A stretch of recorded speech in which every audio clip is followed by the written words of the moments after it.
Good morning, everybody. I'm Ron Trevino. The sentencing phase in the Tony Earls trial picks back up this morning. Earls was found guilty of manslaughter in the 2022 shooting death of 9-year-old Arlene Alvarez. There's a live look inside the courtroom. Ugochi Iloka and Anayeli Ruiz are there. They'll have live reports in our later newscast. Today, the jury is expected to hear closing arguments before deciding his punishment, which could range from probation to 20 years in prison. We just heard the all rise. Let's listen in. Case to yourselves again. Both sides ready, correct? Defense is ready, bro. Thank you. Good morning, by the way. In cause number 1926763, State of Texas versus Tony Earls, court charge on punishment. Members of the jury, you have found the defendant Tony Earls guilty of the offense of manslaughter. Now you must determine the punishment to be imposed on the defendant. The parties will soon present final arguments on punishment. Before they do so, I must now give you the instructions you must follow in determining the defendant's punishment. You will have a written copy of these instructions to take with you and to use during your deliberations. I will first tell you about some general principles that apply in all criminal cases, then I will tell you about the specific law applicable to this case. Finally, I will instruct you on the rules that must control your deliberations. General principles. Jury as fact finder. As the jurors, you will review the evidence and determine the facts and what they prove. You judge the believability of the witnesses and what weights to give their testimony. In judging the facts and believability of the witnesses, you must apply the law provided in these instructions. Evidence. In determining the sentence to be imposed on the defendant, you may take into consideration all the evidence admitted before you. This includes the evidence admitted during the first stage of the trial concerning the defendant's guilt, as well as any evidence admitted during the punishment stage. The evidence consists of the testimony and exhibits admitted in the trial. You must consider only evidence to reach your decision. You must not consider or discuss any other thing that is not evidence in the trial. You must not consider or mention any personal knowledge or information you may have about any fact or person connected to this case that is not evidence in the trial. Statements by the lawyers are not evidence. The question asked by the attorneys are not evidence. Nothing I have said or done in this case should be considered by you as my opinion about the facts of the case or influence you to vote one way or the other. You should give terms their common meanings unless you have been told in these instructions that the terms are given special meanings. In that case, of course, you should give those terms the meanings provided in the instructions. While you should consider only the evidence, you are permitted to draw reasonable inferences from the testimony and exhibits if those inferences are justified in light of the common experience. In other words, you may make deductions and reach conclusions that reason and common sense lead you to draw from the evidence. You are to render a fair and impartial verdict based on the evidence admitted in the case under the law that is these instructions. Do not allow your verdict to be determined by bias or prejudice. Admitted exhibits. You may, if you wish, examine exhibits. If you wish to examine an exhibit, the foreperson will inform the court and specifically identify the exhibit you wish to examine. Only exhibits that were admitted into evidence may be given to you for examination. Testimony. Certain testimony will be read back to you by the court reporter if you request. To request that testimony to read back to you, you must follow these rules. The foreperson must make the request in writing and sign it. The request, number one, must state that it's requesting that testimony to be read back. Number two, state that you have a disagreement about a specific statement of a witness or a particular point in dispute. Number three, identify the name of the witness and who made the statement. The court will then have the court reporter read back only that part of the statement that is in dispute. Burden of proof for wrongful acts. During the trial, you heard evidence that the defendant may have committed a wrongful acts and that did not result in any criminal charges or that did not result in criminal convictions. You are not to consider any evidence of any particular wrongful act unless you find beyond a reasonable doubt that the defendant did, in fact, commit the wrongful act. Those of you who believe the defendant did the wrongful act may consider it. Assessing punishment.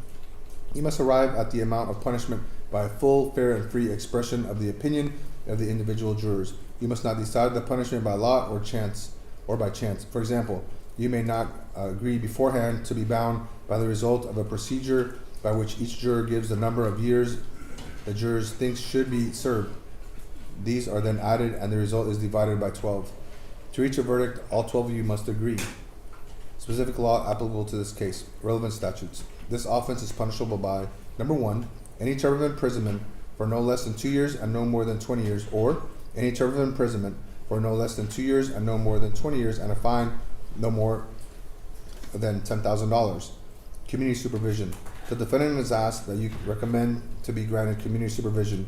You may, in this case, be able to recommend that the confinement assessed by you and any fine assessed by you or both be suspended and the defendant be placed on community supervision. Community supervision is often called probation. The two terms mean the same thing. If the defendant is placed on community supervision, the defendant will not be required during the period of community supervision to serve the period of confinement assessed by you. If you assess a fine and recommend that the fine be suspended, the defendant will not be required during the period of community supervision to pay that fine. If the defendant successfully completes the period of community supervision, the court will discharge the defendant. A defendant so discharged will never have to serve the confinement assessed by you or pay the fine, any fine that you have recommended be suspended. During the period of community supervision, conditions will be imposed on the defendant and the defendant will be placed under a variety of programs. If the defendant is believed to have violated the conditions of community supervision, the defendant will be brought before the court. The court, after a hearing without a jury, will either continue or revoke the community supervision.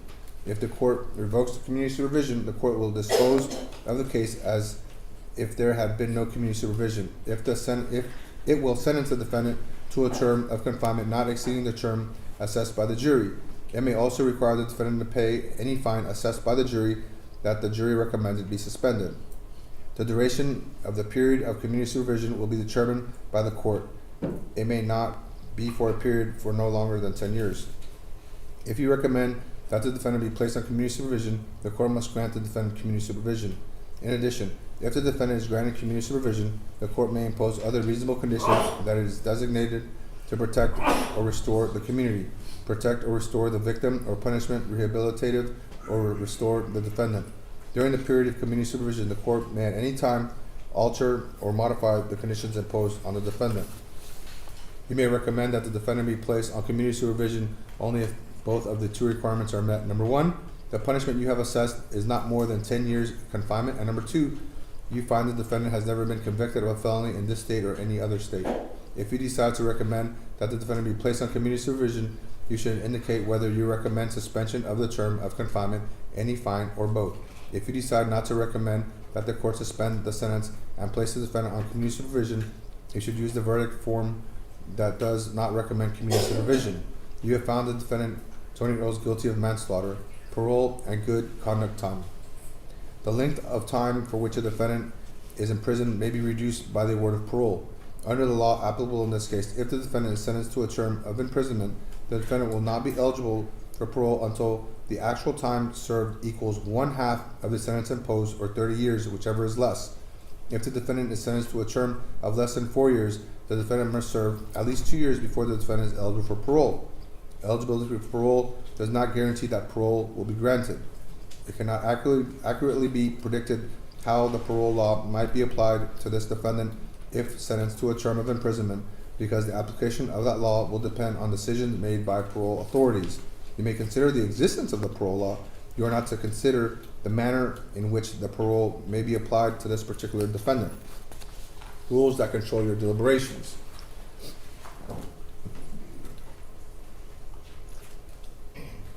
You must follow these rules while you're deliberating and until you reach a verdict. After closing arguments by the attorneys, you'll go into the jury room.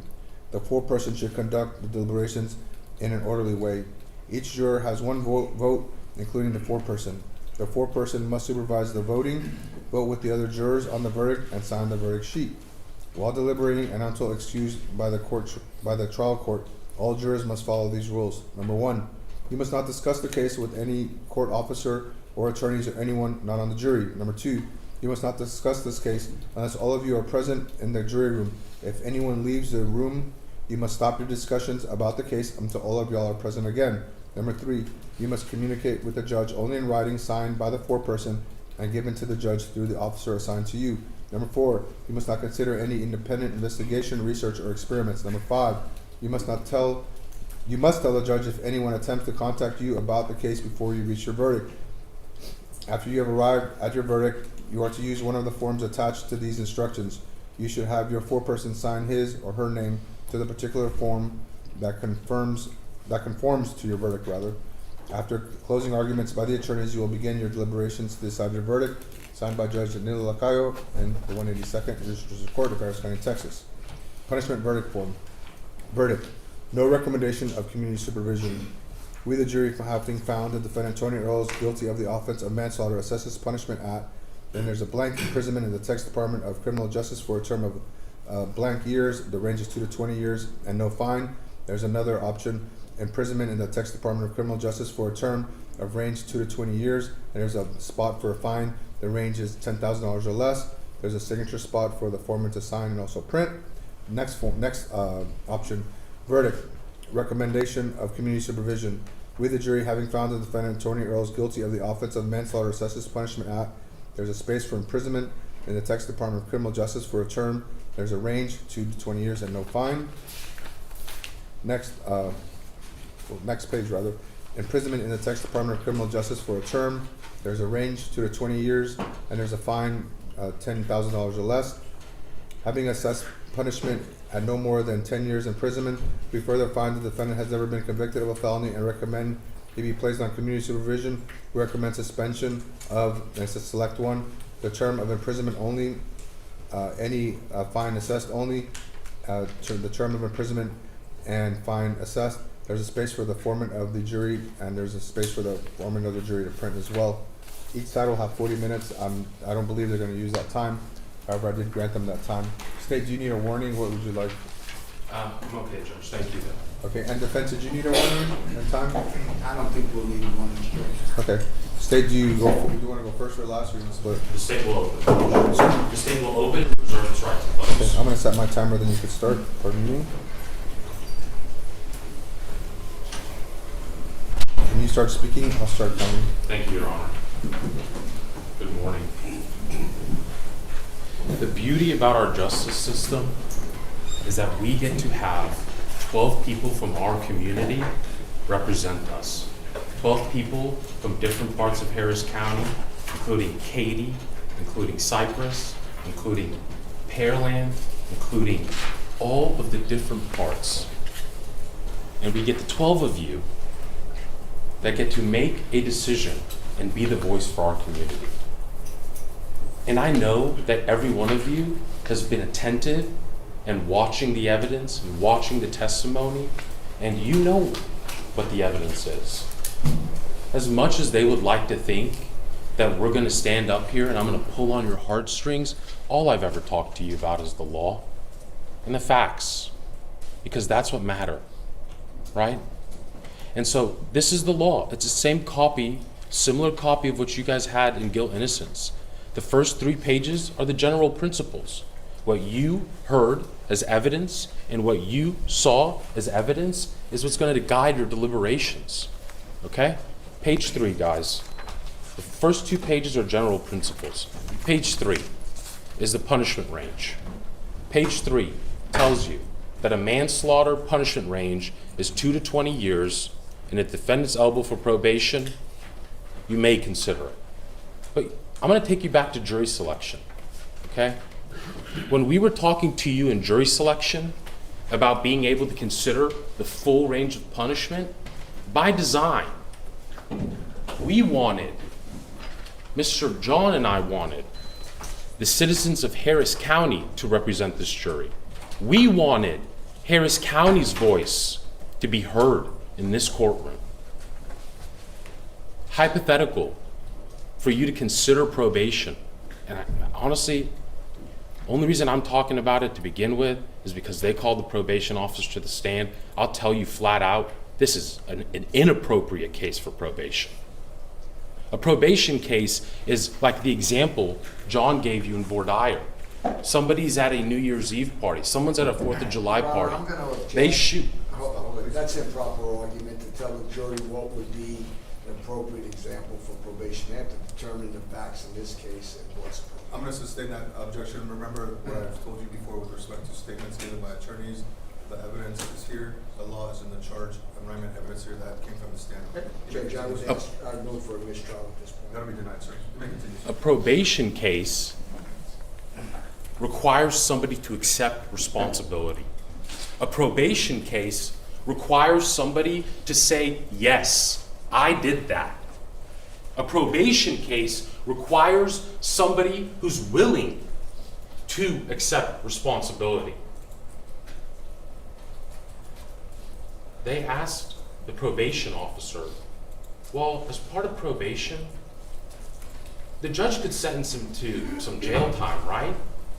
Yeah, 180 days for killing a 9-year-old girl.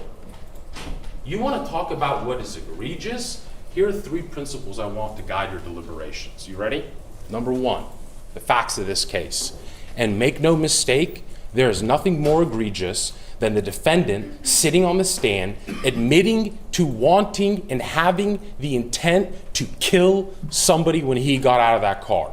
Admitting that he had the intent to kill every person in that truck. There's nothing more egregious than that. Second thing, mitigation. Third thing, future danger. The thing about probation is, if you place a defendant on probation, the maximum amount of time that they can get, if the probation is revoked, is 10 years in prison for killing a 9-year-old girl. And that's not even the most egregious thing. Because I asked the probation officer, what is the most insightful thing when it comes to a person's conduct and the future danger that they may present? And that's past behavior. Think about this for a moment. You get to decide what the evidence is. He sat on that witness stand, and we asked him. Because, they kept saying, we want to know the why. Don't you guys want to know the why? Don't you want to know why? Don't you want to know why? We did. So we said, all right, Mr. Earls, while you're on the stand and we're watching State's Exhibit 108, I don't have to play it for you guys. I know you've all watched it. We're watching State's Exhibit number 108. When you got out of that car, you got out angry. You got out wanting to shoot and kill. Nope, I heard gunshots. That's just not true. It's not true.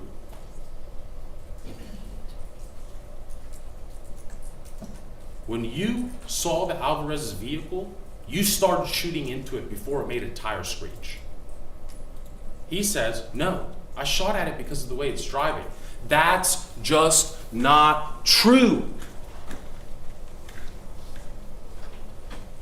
Every one of you is watching the same video. We've been in trial for 8 days. He's been in this courtroom watching it with you and still not willing to accept responsibility. Okay, Mr. Earls, this is the most egregious thing about that aggravated assault family member. 13 months after he takes the life of a 9-year-old girl, he is outside of a convenience store with a gun in his waistband. Some of you may have never touched a gun again after doing something that terrible. That's a reasonable person, probably never touches a gun again. But we have gun laws in Texas. And I think those of you who believe in those gun laws are probably the most offended. Because after killing a 9-year-old girl, he's just reckless. He takes a gun out and he sticks it in his stepson's face. And after he's done sticking it in his stepson's face, he pump fakes him. He punks him. And then we're all sitting here, again, watching the video. All right, Mr. Earls, clearly he doesn't pull out a handgun. You can admit that, right? No, I saw him reaching for a gun. Mr. Earls, you point the gun in his face. Oh no, I was pointing around him to the end of the shopping strip. There are 2 Tony Earls. This is future danger. There are 2 Tony Earls. One of them is the sad, downtrodden Tony Earls that you've seen in this courtroom. The real Tony Earls is the Tony Earls when no one is looking. When he thinks no one is looking. When he thinks that he is not going to be seen. And that's the dangerous thing about probation, is unless he picks up a new case, we'd never know he had a gun again. The Tony Earls that we know is the Tony Earls that's on video. The Tony Earls that's the real Tony Earls is the Tony Earls that's on video. He's the one unloading into the truck. He's the one sticking a gun in his stepson's face. That's Tony Earls. The question is, the only question left, and I'll tell you this before we get to the last question. The fine, it doesn't go to the family.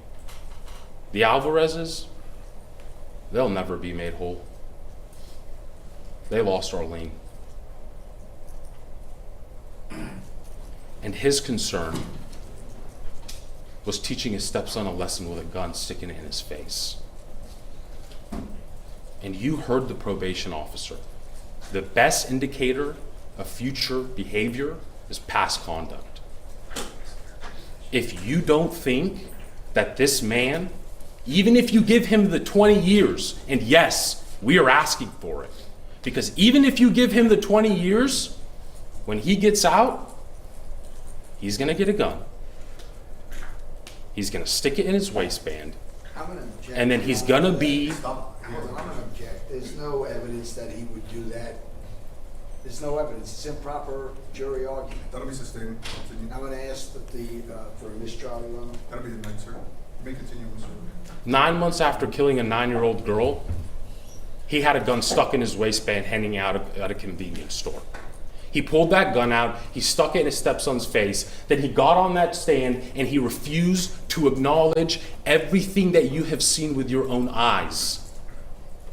That's why probation is offensive. The question is, are we going to at least do everything that we can to ensure that our community is safe, to speak for the citizens of Harris County, to tell them and send a message?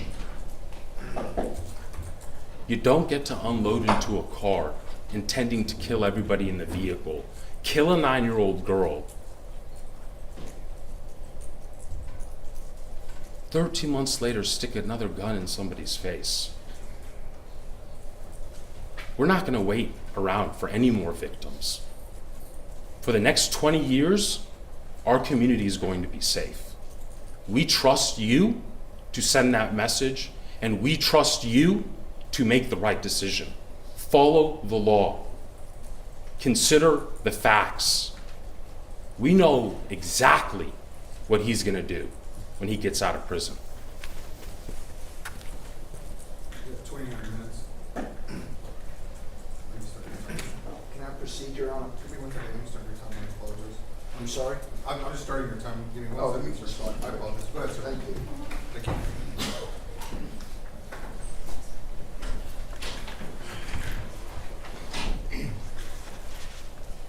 May it please the court, Yes, sir. Thank you. ladies and gentlemen of the jury, good morning. It's not an easy job being on that side of the table when you have such an emotional trial. And, you know, make no qualms about it. You've been here now for over a week, about a week, a little over a week with us, and it's an emotional situation, all kinds of emotions.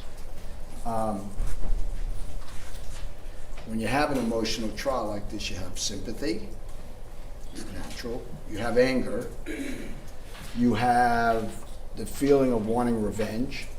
And those are all human feelings to have, okay? They really are. I mean, let's be realistic. When Wendy Alvarez took the stand, we heard all about Arlene.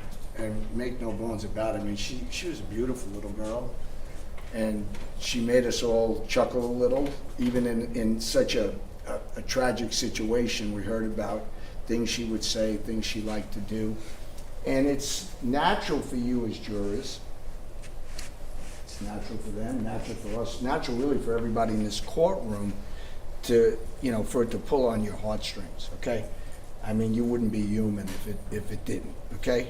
And then the situation, talk about anger for a minute, it's a natural response. certainly for the family to be angry at Tony, and I'm sure some of you are. And then, again, that's a natural feeling.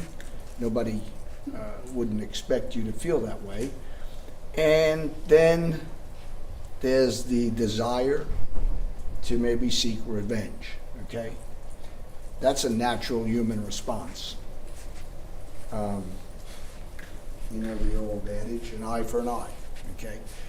But this is really not that kind of situation, because an eye for an eye, there may be circumstances that may make you feel that way, think that way, but this really isn't that kind of case, okay? And I'm not going to tell you what's appropriate or what's not appropriate. An interesting point about your verdict the other day. I've been doing this a long time. It didn't surprise me. But it didn't take you that long collectively to send a message to Tony Earls that what he did was wrong. Okay?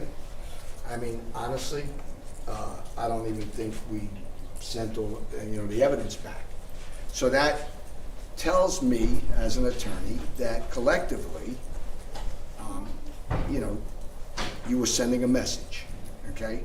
And hey, we understand that you were robbed at gunpoint.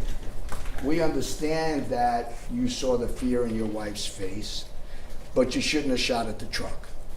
Regardless of what you were thinking, or more importantly, in this case, not thinking, because he acted so, maybe it was an adrenaline pump. I think the psychiatrist talked about that, psychologist, maybe you were thinking flight. I wasn't there. You weren't there. We don't really know what was going through Tony's mind. But that being said, the point is that what he did was wrong. You guys know it. And now you have to set what you feel to be an appropriate sentence in this case. As I think about this, it reminds me back, we always go back to jury selection. And if you recall, you were asked a question by Ed, and each of you are on this jury because you were asked individually, tell me if you were me, why I would want you on this jury, okay? Fair enough question. You all addressed it. You were all very open. And the reason that each of you is here is because you were the ones who told us that I would be good on your jury because I'll be fair and I'll consider all of the evidence in the case before I make a decision. And that's really all I'm going to ask you to do, is to consider all of the evidence. And I don't anticipate you'll hear States 108 again. You saw it. You know what happened. You rendered a verdict that says he acted recklessly. But again, what I want you to do now, or I'm asking you to do, is when you go back to deliberate, I want you to take, like they're going to ask you, take everything into consideration. Okay, you've already told Tony that what he did was wrong. You know what happened. You know why it happened. You know how fast it happened. That's not in dispute anymore. You've decided that. Okay, and it was nice that Wendy was able to tell us about Arlene, because it was, and I can't tell you what I was thinking, but I'm assuming. From my years of experience, and I watch expressions on faces, you found it moving, and it gave her an opportunity to tell us about her little girl. Okay, so, that's some moving stuff. And then here comes the hard part, we're the other side, okay? A lot of people think of us as the bad guys. When we ask that question on the questionnaire, what do you think about prosecutors, and then what do you think about defense attorneys? The thing about defense attorneys in criminal cases is people usually don't like us. They usually hate us until they need us, or one of their family members need us. So here's the hard part. We have to ask you to view him as a human being too, okay? All right? Because, he wasn't living in your community, or a community like yours. And I know from the questionnaires and stuff that he's not educated like all of you. He didn't even get through high school, he told you. And he told you he carries a gun because of the neighborhood he lives in. And let me touch on that for a second, because, the Second Amendment is really interesting, And Texas is like the Wild West. I mean, you talk to people that they view Texas as the Wild West because, we have open carry. Like, you can carry a gun on your waistband, you can carry a gun in your car, and I'm not going to get into a political dispute about how I feel about it, and I don't know how each of you feel about it, but you'd have to agree on one thing, that when you allow people to just walk into a store and buy a gun with no licensing, no training requirements, nothing to teach them how to respond when they use or feel they have to use the gun, and it kind of encourages self-defense. If you think about it, it's like a recipe for tragedies and disasters like this, because in his case, for example, you sell him, he's been robbed multiple times. You don't know how he's going to react, but maybe there's a way to start having a dialogue about this, okay? And maybe we can do some things, hopefully up in Austin, to prevent these tragedies. This is not on you guys. This verdict is not going to send any message to our lawmakers in Austin to change things. It's just something that I felt I had to say and I had to point out. But getting back to Tony, and I was talking about the fact that Tony is human, okay? He's not perfect, we know that, okay? And, I mean, the state pointed that out and said he's a different guy. I mean, you watched him during the trial, you watched him on the stand. There's one photograph where he was meeting with the police right after the incident occurred, and he's got his head down. You can kind of see what his demeanor is, and they want to talk about he's an angry man. He's a man that'll still carry a gun. He's a man that would point a gun at his stepson. He's also a man who doesn't even have a high school diploma, who goes to work and picks up trash in the parking lot. He restocks ice and he restocks beer to make some money to survive, okay? He calls and checks on his disabled father every day. On holidays, he does a toy drive for kids in his neighborhood. So what I want, or what I'm going to ask, is that at least one of you, two of you, three of you, someone, when you go back to deliberate, get the jurors, your fellow jurors, to talk about him as a person too. I want to talk to you about knowledge, because Mr. Catani made a pretty big deal about pulling a gun on your stepson. It's interesting, we didn't hear from him, okay? But I want to say a couple things. If you really, the other, besides sympathy, anger, revenge, the other thing that you guys are allowed to consider is your logic. So let's talk about logic. Let's talk about that incident back on March 29th of 23. Tony's sitting at the truck where he works, and knowledge comes up, and from the evidence, we were allowed to put it in, that knowledge told us when he walked up and they had words. Now, mind you, Tony didn't go looking for knowledge. Knowledge walked up to Tony. He came to Tony, and knowledge told us, and that's evidence in the case, that he was going to pull out his mace and mace Tony in the face, okay? Tony didn't shoot knowledge. Tony, in his defense, pulled out his gun, pointed down towards the barbershop and said, "You need to go on back down there." Now, how threatening was that to knowledge? Well, on the video, you see they both walked in afterwards, okay? So, how could he claim that he was offended or it scared him?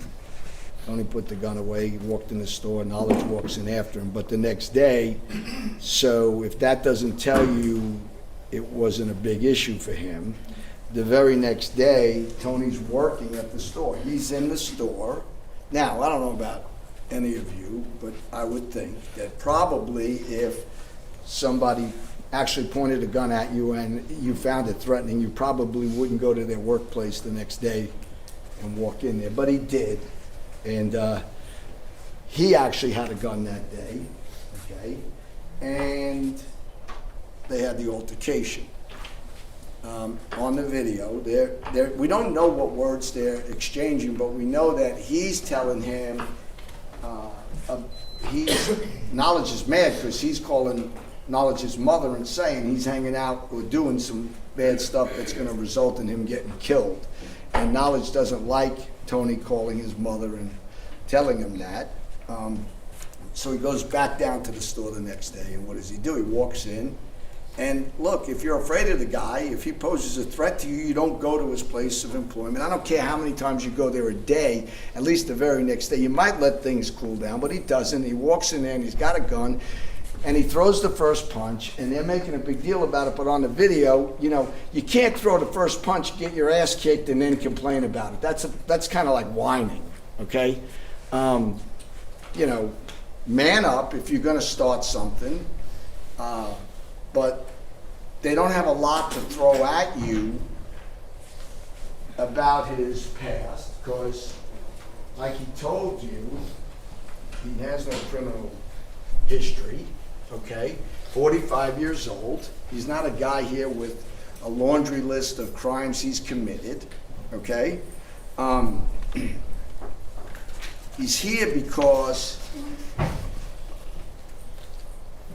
I don't even know how to describe how that robbery and the timing of the family, Mr. Alvarez's truck pulling up and being in the middle of it there's no reasonable explanation for any of that. That's like fate. And let me just say this, I don't know if it's even come out, but how about Armando? They're right. He's got a right to take his family out to dinner. And the poor guy, he's driving down the street, okay? And all of a sudden he finds himself in the middle of a robbery, okay? And he thinks they're shooting at one another. He's got to make some really quick decisions, okay? He's got to decide what he's got to do. Do I throw the car in reverse? Do I try to go to the right? Do I go to the left? I mean, he's just doing it, okay? He's in survival mode for his family, okay? And the timing of that is just crazy. I don't think you'll ever hear of something like that happening again in your lifetime, okay? The critical timing, I don't even know what to say about it, but what you told Tony was, by your verdict, that, there's definitions about reasonableness, like you knew the danger existed and you totally disregarded it, Tony, okay? Really, he shouldn't have shot for sure. Clearly, he didn't know that there was a family in the truck, and we know that him mistakenly believing, I don't care what the reason, the timing, the sounds, what caused it, the way he approached it and what he did was wrong, okay? And so we talk about sentencing people, okay? And you're supposed to consider, like on the questionnaire, we asked you about punishment, deterrence, and rehabilitation. We asked you, what do you think is the most important, okay? And you guys all answered it. And here's the thing, it's a combination of everything, okay? You know, obviously, since he touched on probation so much, you know, a person can't have a gun on probation. And they can be visited at their place of employment. They can be visited at their house, but that's not really the point. I think that you take into consideration deterrence. You take into consideration what's punishment. You take into consideration rehabilitation programs. You know, it's a collective thing, guys. Okay, that's really all it is. So, in closing, I just want to say this to you. Don't rush to judgment, please.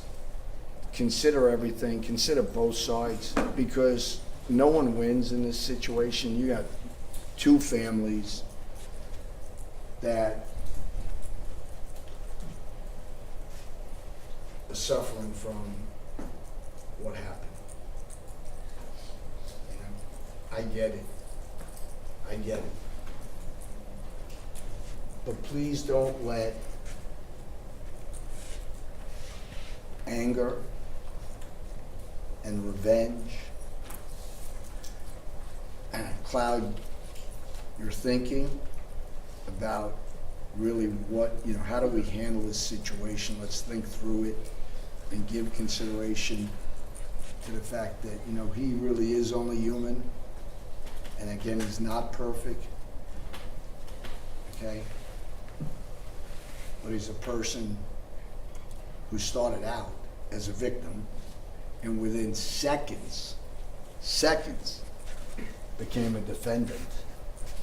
And I mean, make no bones, I'm not saying to you that conduct doesn't have consequences, and that you could go back and say, well, he's the one who decided to shoot at the gun, to shoot at the truck. But take into consideration that, I mean, this is not just a drive-by shooting where for kicks he shoots at cars, okay? I mean, if he doesn't get robbed at gunpoint, I'm sure you all agree, he doesn't just shoot at a passing by truck or vehicle, okay? So that's really all I'm asking, okay, is to consider everything, consider both sides, and then you guys have been good. You've listened to us for days now, and this is emotional, and I have to say, I don't envy you sitting in those chairs. I really don't. And I hope that after today, there's some way that you can unwind tomorrow, because I know I'm going to. And I just want to thank you personally for your time and your attention. Okay, guys? Appreciate it. Thank you, Mr. Sosa. Thank you. You want to go? You have 19 minutes, ma'am. Thank you.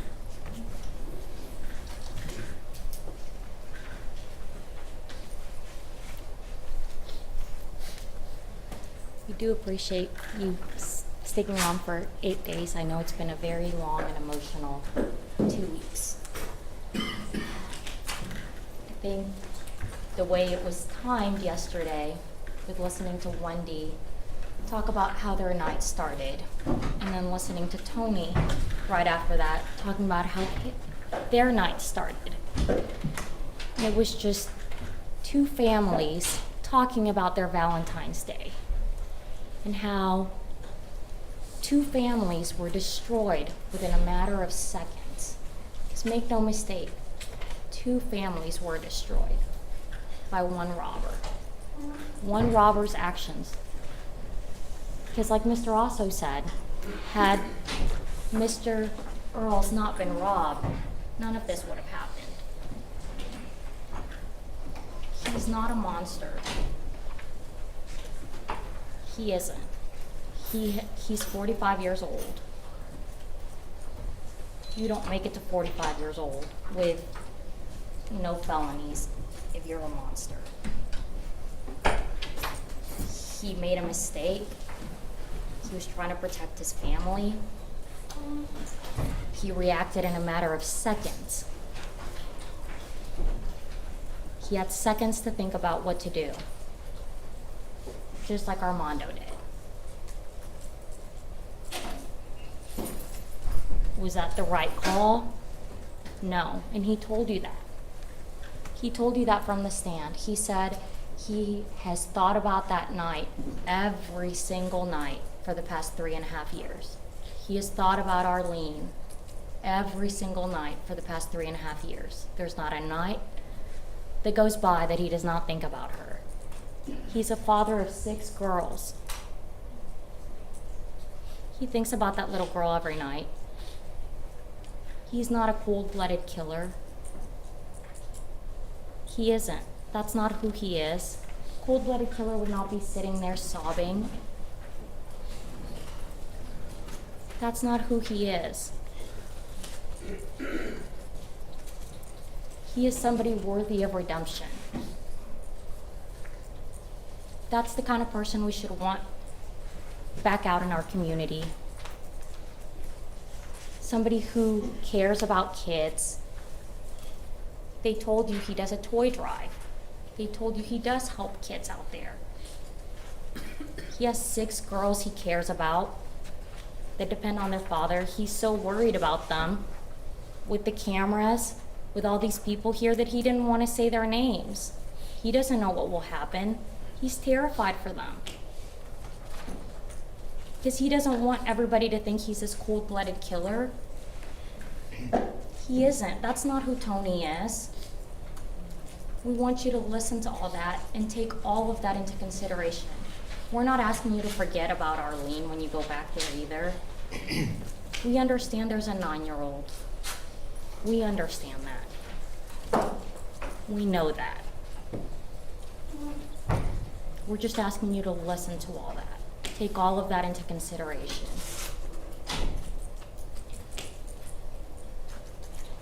This is not a 20-year case. That man has been sitting in jail for over a year. Thinking about that little girl every single night.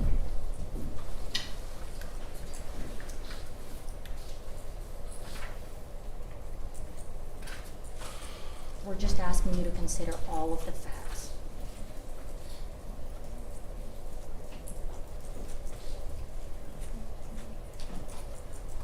Probation is one of the considerations we are asking you for. You told us during jury selection that that is something you would be willing to consider.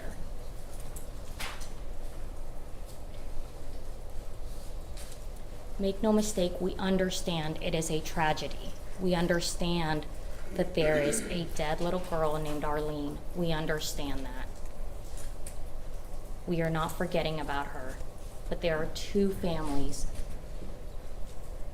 who were destroyed that night. Not just 1, 2. And it was a result of somebody else's crime, the robber. And had that not happened, we wouldn't be sitting here. He wasn't out there just shooting at random cars.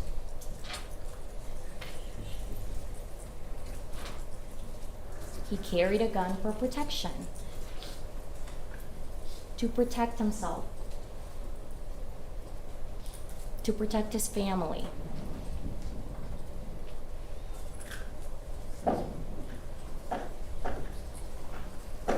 We're just asking you to please consider everything. Consider who he is.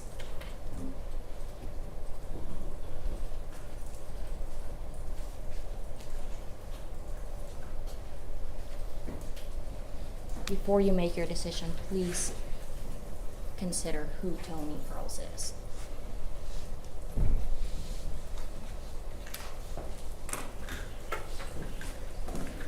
State, you have 28 minutes. Remember, you have to stand your side. Thank you. Thank you.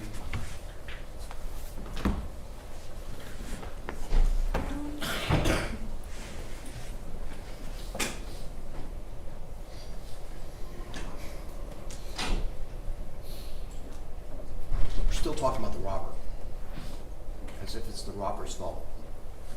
Make no mistake of it, if he was just shooting at random cars, it would be a felony murder and you'd be facing 5 to life in prison. The reason why the robbery and the reckless conduct is why it's 2 to 20. But to remember during jury selection, we talked to you all about a lot of things.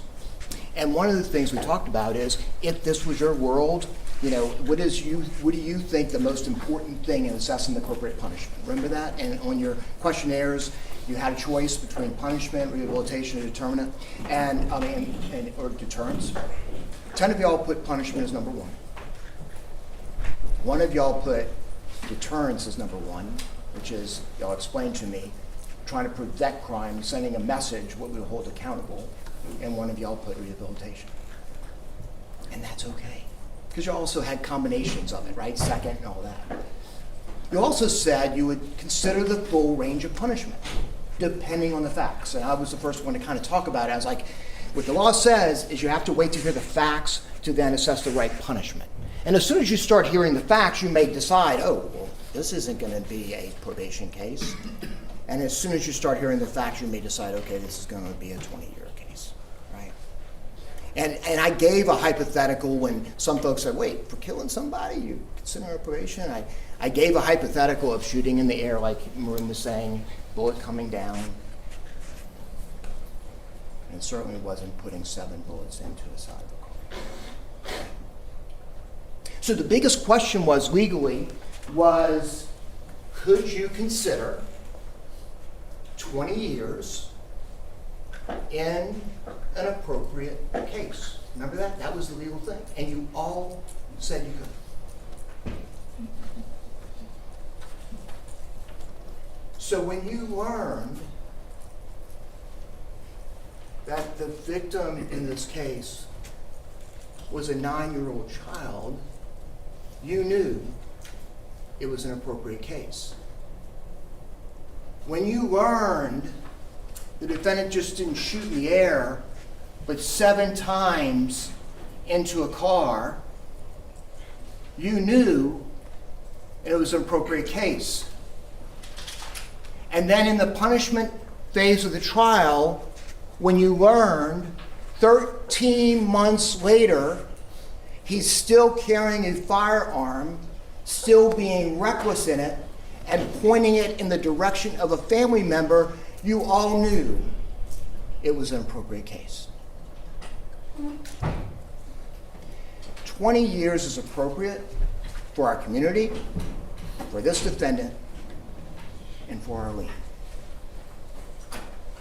This is not the rehabilitation part of the trial. This is the punishment part of the trial. In a lot of ways, this part of the trial is really about us and what we say is acceptable. I already know the folks on here who believe in the right to bear arms and the people who believe in guns are probably the most offended at the defendant's conduct.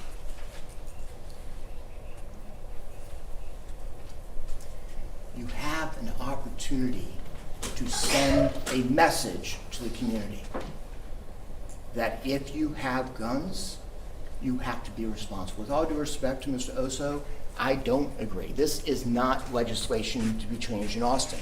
This is stopping people like this defendant. Maybe the law should be changed to say if you recklessly kill a child, you should have a punishment range of 5 to life. Some of y'all might be thinking that because 20 years is not appropriate for Arlene. Maybe that's the legislation we need to talk about. It's not guns. This isn't a gun issue. This is a person issue and how a person deals with guns. That's what this is. And it's not revenge. It's justice. It's what's appropriate. So let's talk about the defendant. You knew when you learned in the punishment stage of the trial, when you saw that video of him carrying the gun in a public place and pointing it at his stepson, you then understood what had happened 13 months before a little bit easier, didn't you? Some of y'all are probably thinking, John, that would have been nice to know in the guilt phase. If I had known about that, maybe my decision would have come back in 10 minutes instead of 45. But the law protects them. And we talked about this during jury selection. You're only going to learn about the facts of the case, not the other acts. Well, now you know how confident we were when we said he got out of that car angry. Because that's who he is when he has a gun in his hand. He sits here meek, he purposely cries in court, but when he's got a gun in his hand, he's a completely different person. And he's a dangerous person. So now you know when he got out of that vehicle and decided that a human life was worth a wallet, 20 credit cards, and $20, now you understand why. If he believes a human life is worth a wallet, 20 credit cards, and $20, how in the world can we not believe a 9-year-old child being killed is worth 20 years? If you do that balancing and that logic, there's no other solution.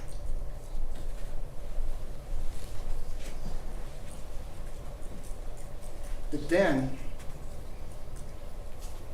some of y'all I know are trying to give the defendant the benefit of the doubt. Some of y'all in the first phase of the trial might have been saying to yourself, gosh, maybe this was just split second, maybe this should never have happened, and then you learn about the aggravated assault, and you're like, oh, now I understand. But then some of y'all might still have been kind-hearted enough, wanting to believe in rehabilitation, that you're like, when he takes a stand, give me something. Please, give me something. Other than just saying, I cry every night. Of course he does. He's a human being that he killed a 9-year-old, but he has taken no responsibility.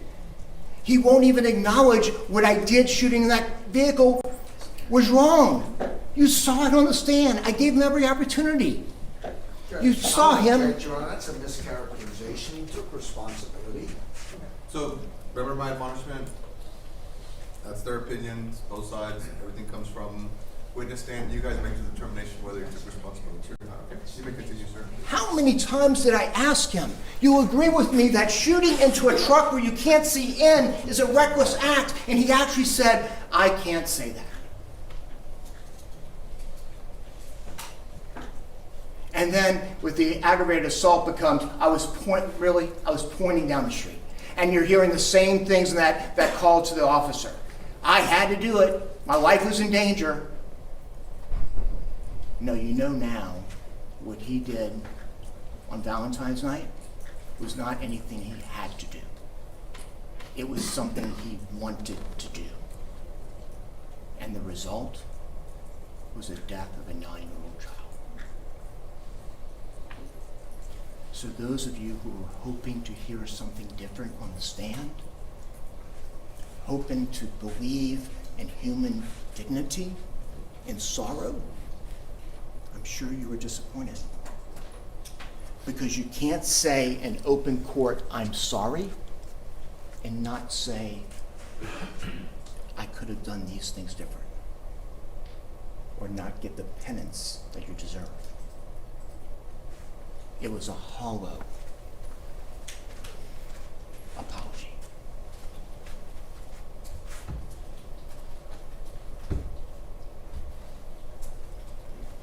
So in some ways, this defendant has given you no other choice but 20 years. Folks, if killing a 9-year-old girl does not stop you from reckless behavior with a gun, if killing a 9-year-old girl doesn't change your ways, then nothing will. We're just fortunate that he commits his crimes on surveillance, and you get to see on television And he, on that stand, is watching what you're watching and still denying it. Objection, that's a complete mischaracterization of the That'll be evidence. sustained. Y'all will, Disregard that last statement. Judge, asked for mistrial. That'll be denied, sir. You may continue, sir. y'all will remember. You have 18 minutes left, by the way. So he himself deserves 20 years. But this is not just about him. It's about so much more.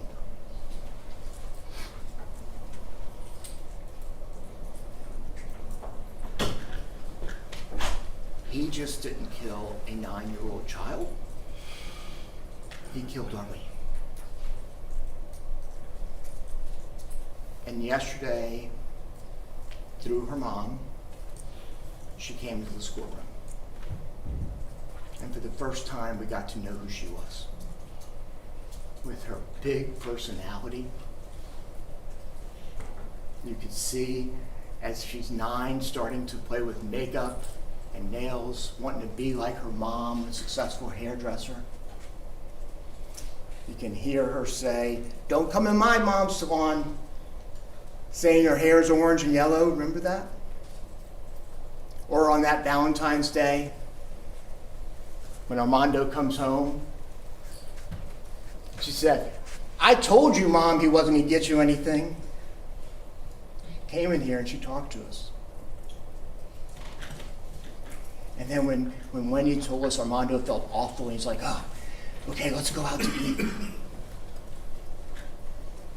You're reminded of Armando's testimony when he said, "I realized that it was a mistake to choose work over family."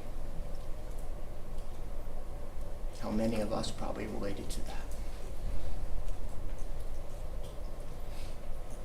She entered this courtroom and it reminded us it's just not a name, it's just not a 9-year-old girl, because when you kill a child, and he did, you kill everything they will become. She will never have her 15. She will never fall in love for the first time. She will never have her first kiss. Armando will never be able to walk her down the aisle. She will never have the career she aspired to have. She will forever, for the Alvarez's family, be at the age of 9.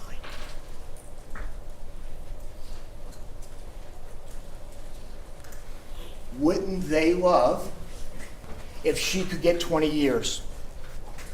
Wouldn't the Alvarez's love for her to be back with us when she's 29 and have her whole life in front of her?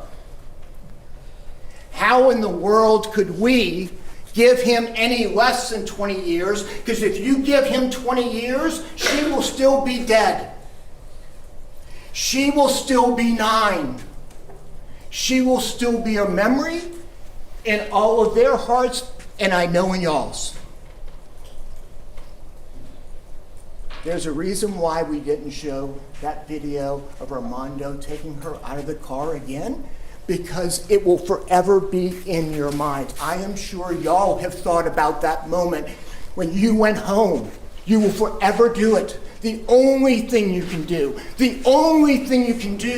is to make this right. It won't bring her back, but it will tell this family, this jury, our community did all they could do. That's all we're asking. And it won't bring her back.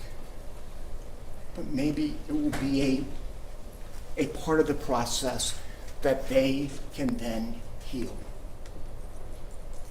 He had an opportunity after he did that 4th, 5th, 6th, 7th, 8th, 9th, 10th shot. When he found out that he killed a 9-year-old, he had that opportunity, and he didn't take it. Don't reward him. That's not fair. That's not just. And she's still gone.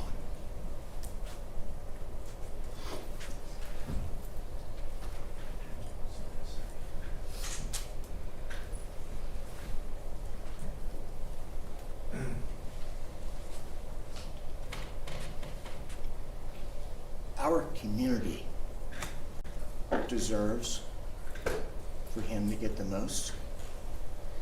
And make no mistake of it, I'm not cavalier. As a prosecutor standing up here asking you to give the maximum sentence, I'm not doing it in a cavalier fashion. Because not every case deserves maximum punishment. But this one does. There is a reason why we picked you. Y'all are from all over our community. Y'all are as diverse as we can get. We have people that are in their early 20s, and we have people 70. We have people who are just beginning their lives, and those of us are looking back at our kids, grandkids. We have pro-gun and okay with guns and against guns. And there's a reason for that. Because we knew we would be standing here right now. And when you ask a jury to give the maximum penalty, it has to come from all of our community. So what we're going to ask you to do is, in the same fashion you came back and found him guilty, to come back and tell Mondo and Wendy and all of us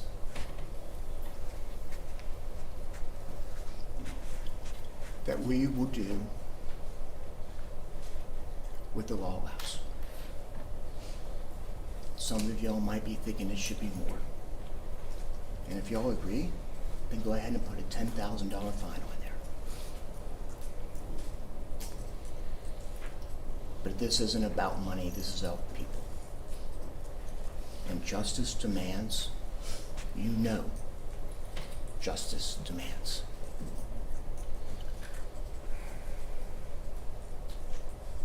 It won't bring her back, but it will at least say, we have been stricken and we did all we can do. We now give it to you to speak for our community. And what an honorable thing that is.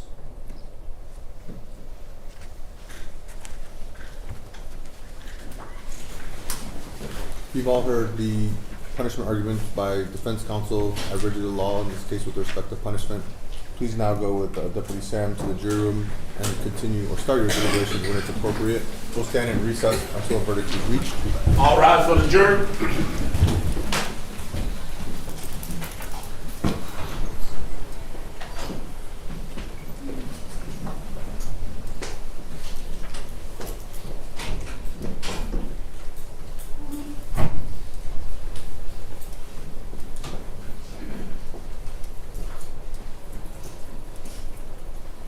You all may be seated.